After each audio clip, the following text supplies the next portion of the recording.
Hello everyone, and thank you for joining me for my third video. Today's video is on the income statement, which is another main financial statement used in accounting. The previous video spoke about the balance sheet, which is another one of the most important financial statements used in businesses. And today's class is on the income statement. Okay, so again, I will share with you the income statement template, and then we will do an in-class or in-video assignment. I would have sent you a document for that assignment today, so you can follow along as I populate the income statement template. Okay, so let me go ahead and share that template with you now. And there we have the income statement template. So just as the balance sheet has a title as well at the beginning, this one would, instead of saying balance sheet, would say income statement, and it would be for the year ended instead of as at a particular point in time as the balance sheet did. This one would be for a period of time. So for example, if it's Maria's Bakery, we put Maria's Bakery, and then we put income statement for the year ended December 31st, 2019, for example. Okay, so the question will give you the period in the that you would have to insert in the template. Okay, so this is what the income statement looks like, and it basically gives you an idea, or it gives you a detailed idea of where the revenue came in for the business and how it was spent. Okay, so it would have the revenue section and the expenses section. Okay, so if you look at this template carefully, you would see some little notes explaining what each of these line items mean. All right, so let's go through some of the line items. And the first line item says gross sales. Now, gross sales is basically the amount of revenue generated by a business. So, for example, if Maria's Bakery sold 1,000 cakes for the year, and each cake was sold at $5, then the gross sales for the year would be 1,000 by 5, right? So 1,000 cakes at $5 each. I'm just giving you a random example, okay? $5 each. So that figure would be $5,000, right? So that would be the figure that you insert for gross sales over here, 5,000. Okay, now the next line item says less sales returns. And sales returns simply is the amount which represents any sales discounts you get or any returns that are any product returns to the business. So let us take, for example, I am pretty sure that you have returned items to stores in the past, right? Whether it is because it didn't, it was a damaged good or damaged item, a defective good, and therefore that business that you return it to would have to decrease from their total sales the figure for that return.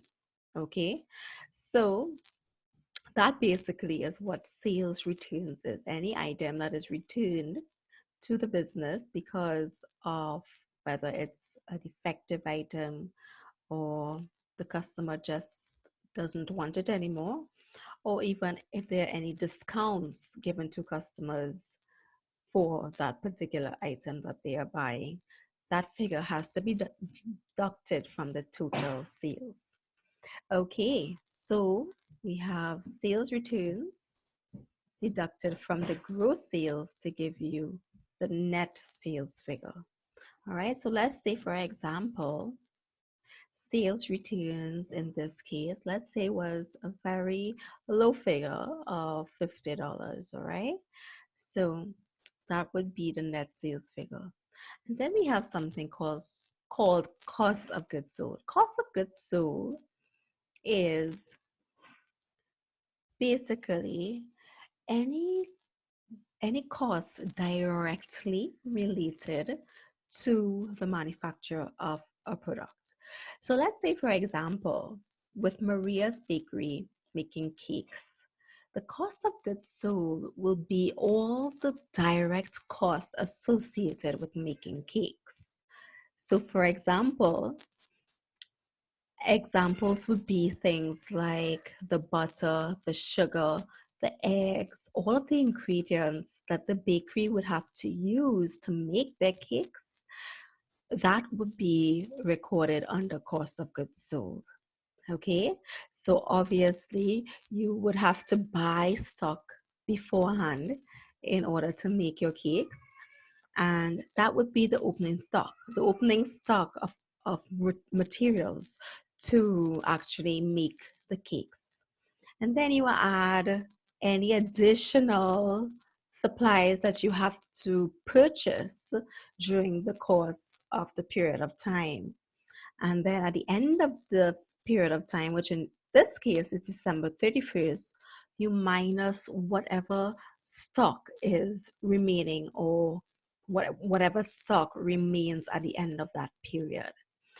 So let us say your opening stock was $500 and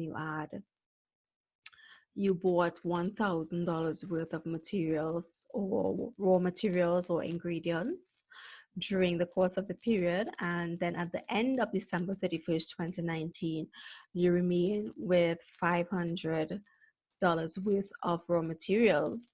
Then we see here that your cost of goods sold is actually 1,000. Okay, so it's the 500 plus the 1,000 minus the 500, and you would get a closing stock of 1,000. Now that 1,000 deducted from your net sales would give you what we call your gross profit. Okay, so your gross profit is simply your net sales minus your cost of goods sold. And then after that, we deduct any operating expenses. So anything else that is not directly related to the manufacture of that product or service is then itemized under operating expenses. So it's any other daily expenses, administrative expenses, such as like advertising, administrative costs, um, utilities, heating, lighting, all of these items listed here would be classified as operating expenses. Okay, now there is one that I wanted to bring to your attention, which is depreciation. Depreciation simply is an expense that we have to take into account in the income statement, and that expense is used to reflect the wear and tear of an asset. For example, in the bakery would have different pieces of equipment used for baking. For example, an oven, right? And that oven is being used day after day after day. Okay, so obviously the oven will incur wear and tear. That is what wear and tear is. After using the appliance time and time again, it will see some wear and tear.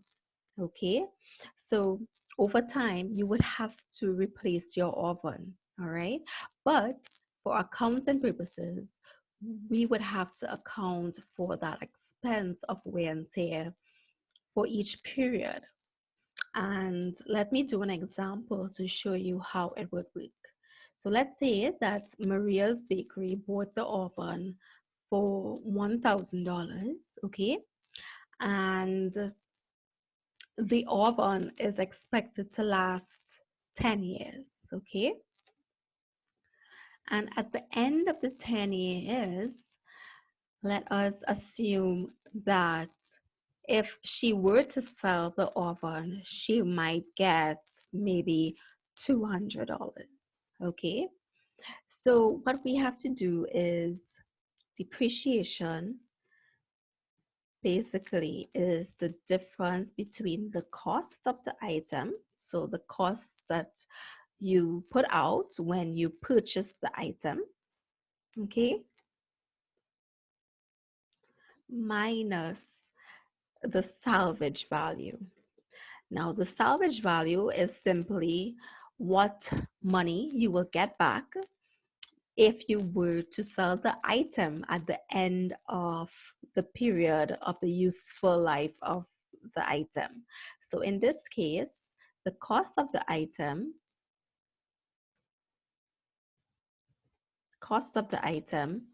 is 1,000, right? And the salvage value, or the amount that she could get back at the end of the useful life, is $200. So the difference between those two is 1,000 minus 200, which is 800. Now you simply divide that by the number of useful years of life. So how long the item is expected to last you. In this case, it's 10 years. All right. So it's the cost of the item minus the salvage value divided by the number of years of useful life. Okay. Now it sounds complicated, but it really is simple when you think about it. So in this case,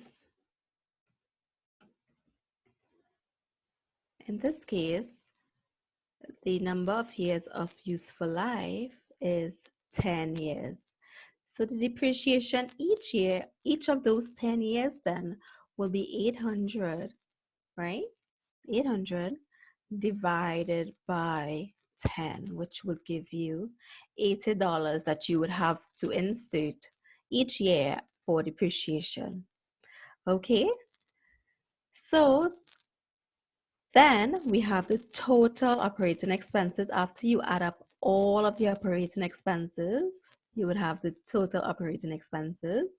And the difference between your gross profits and the operating expenses would be your net operating income or your net income before taxes.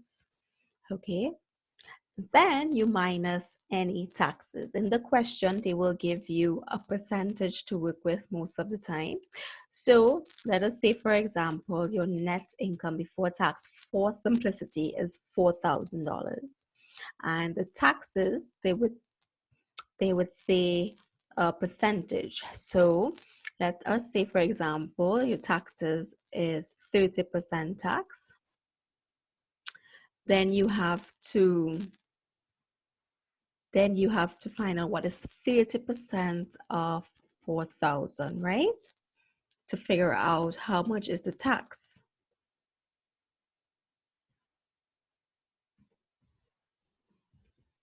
Right? And that figure is 1,200. So then your net income after tax is the difference between that 4,000 and that 1,200, which would be 4,000 minus 1,200 to give you 2,800. Okay, so that is what the income statement is all about. It's simply to show how much income, how much net income the business has generated for a particular period in time. All right, and it basically takes all the revenue and deducts all the expenses to give you that final figure. Now, this figure, net income after tax, is the figure that goes into your balance sheet under the equity section for profit for the period. Okay, so this figure, net income after tax, goes into the equity section of your balance sheet for profit for the period.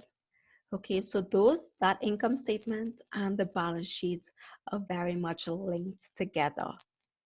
All right, so now that we understand what the income statement template looks like and how it works, now we can do an example to show how we can populate the template using an example. All right, so I would have sent you an in-class or in-video assignment, and you can pull that up now, and and we can work on it together. All right, so here it is, and it's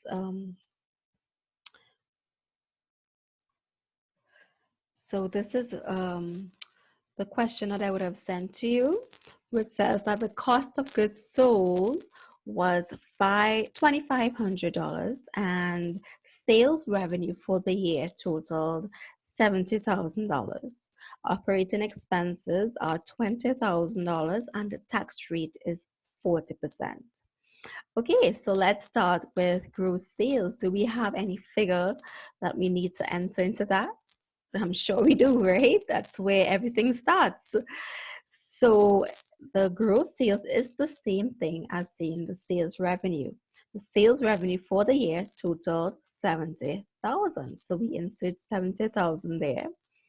And they did not give us any information with respect to sales returns. So we cannot enter anything there if we don't have that figure. All right. So more than likely, there were no sales returns for this company.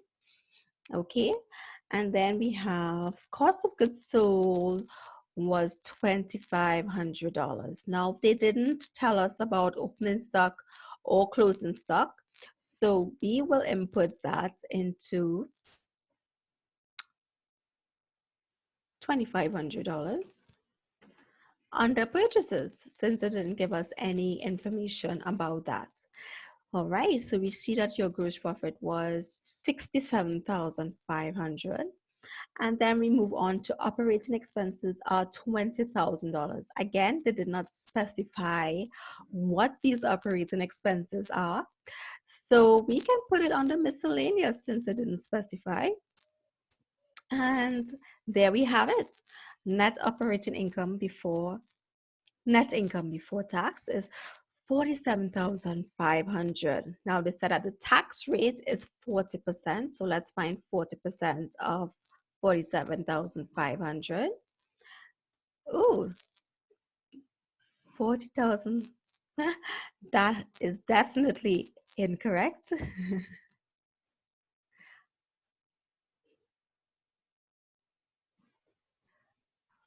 40%, 0.4. And do you see how easy it is to make a mistake? All right, so 40% of 47,500 is $19,000. And you deduct that from your net income before tax to give you your net income after tax of 28,500.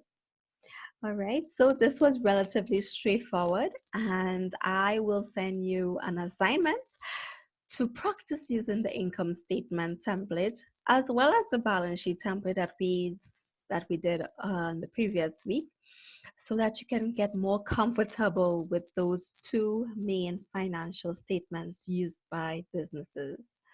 Okay, and I will see you for the next video, which will talk about financial ratios, a very exciting topic. And again, if you have any questions, feel free to message me, to leave a message on the classroom page or privately, and I will get back to you.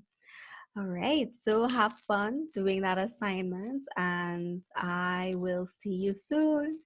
Bye bye.